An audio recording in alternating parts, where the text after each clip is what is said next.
Joining us now is Andrew Eborn, barrister, broadcaster and president of Octopus TV. Andrew Eborn, it's wonderful to see you again. It's always wonderful to see you, Gabriella.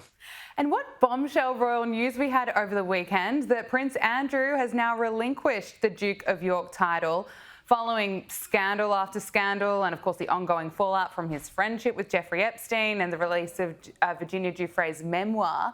Now, Prince Andrew has, of course, denied all allegations against him, but let's just look at what's been detailed in Virginia Giuffre's memoir. There are, of course, more allegations of abuse, revelations about her encounters with sex offender Jeffrey Epstein and his former girlfriend Ghislaine Maxwell, and it also goes into how Virginia Giuffre really wanted accountability, Andrew.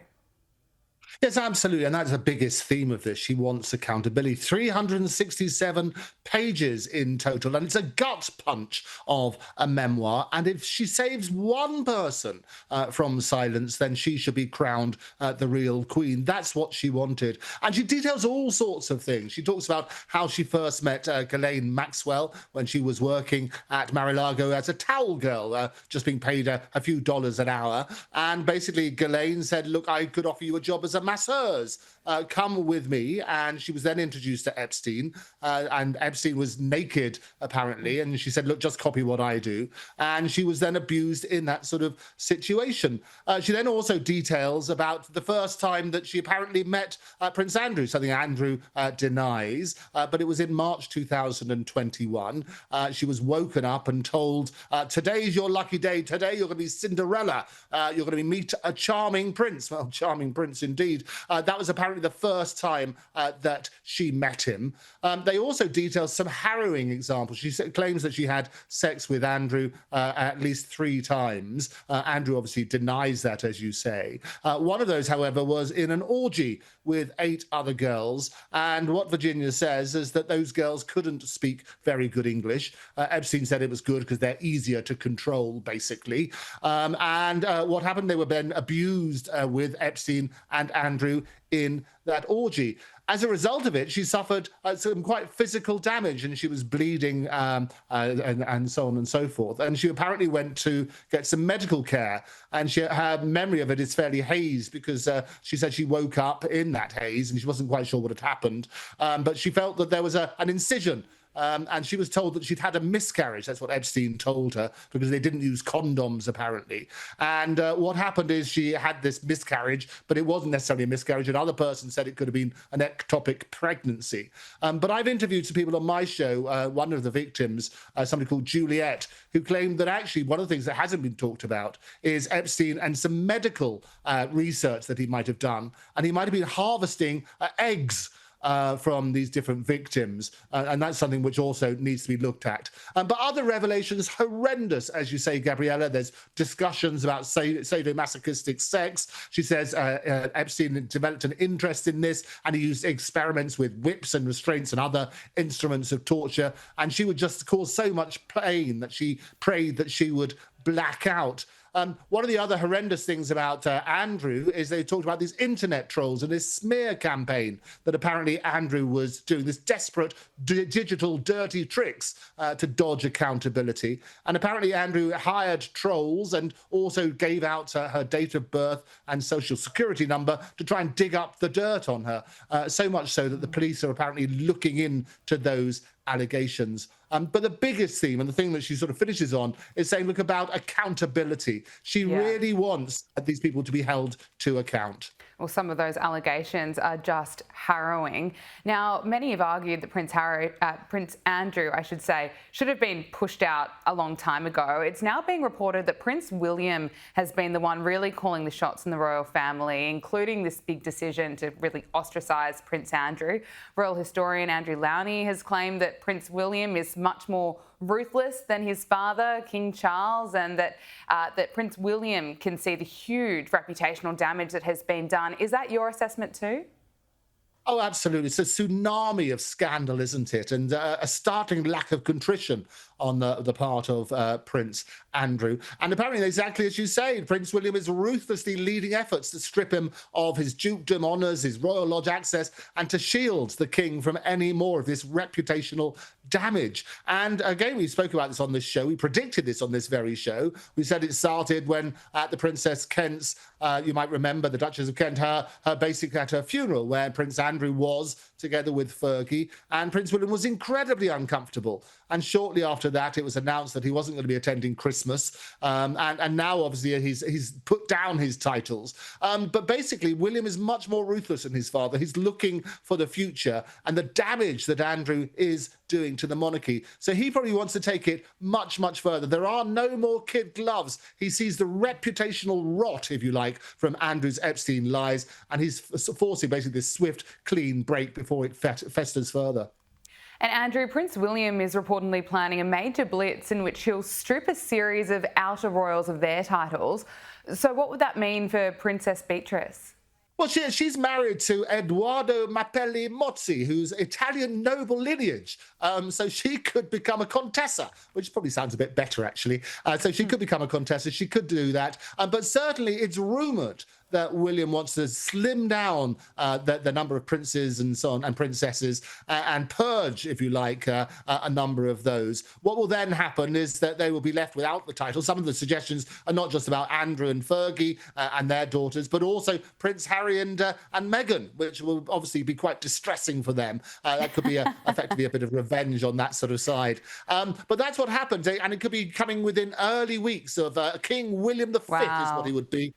And it would remove those princely titles, not just from Andrew, but as I say, from Eugenie, Beatrice, Harry, Archie, and Lilibet as well, are the suggestions. And there are reports that Parliament is under pressure to examine what the royal family knew about Prince Andrew's links to Jeffrey Epstein. What can you tell us about this? Yes, well, the general rule is this, Gabriella, that questions that cast reflections on the sovereign or the royal family are inadmissible in Parliament. In other words, you can't ask questions about the family, really, in either the Commons or the Lords. Now, a number of MPs are getting up and saying, look, this scandal has gone on far too long. We need to work out exactly who knew what when and have a full investigation. And also, whilst Andrew's given up his titles, he said he's not going to use them, they're not officially removed. So we need to get that sort of sorted. The website has been updated, the royal website. It's now just referred to as Prince Andrew. They no longer talk to him as the Duke of York. There's a pub not too far from me, which used to be called the Duke of York, and had a big picture of Prince Andrew up there until very recently. They've taken that down and replaced it with a more traditional picture of the Duke of York and his 10,000 men. And they're having all that sort of side. But this is what the politicians are saying. Look, enough is enough. We need to look at ways that we can actually get rid of these sort of scandalous royals on that sort of basis. Now, according to newly disclosed documents, for over 2 decades, Prince Andrew did not pay rent while living at his Windsor residence. I mean, 2 decades. It's pretty extraordinary. It is extraordinary, isn't it? Thrown out is what they're saying. He should be thrown out.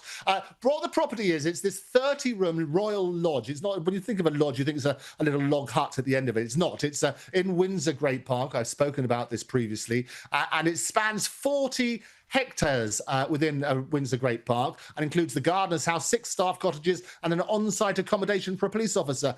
What happened is that under the terms of a lease, he's been living there for rent-free, effectively, what they call a peppercorn rent, which is really just a token in legal terms to make it legally binding, but that can be waived. And he's been living there for over 20 years. It's been disclosed that he was given a 75-year lease in 2003. He initially paid £1 million up front, but the condition was that he has to pay maintenance costs. And at least 7.5 million, possibly 8.5 million, have already been paid towards these extensive refurbishments. But all of these revelations that are coming out now about the 75-year ironclad lease, it obviously doesn't bode well in terms of the public image. Absolutely not. So while all this is going on, let's look at what King Charles is doing. And he is right now focusing on duty and service amid this endless stream of embarrassment because of Prince Andrew, really. So King Charles paid an emotional visit to Manchester on Monday, visiting Heaton Park Hebrew Congregational Synagogue after that deadly attack earlier this month. But can you talk to us more about what King Charles is really doing and how he's really focusing on the community at the moment?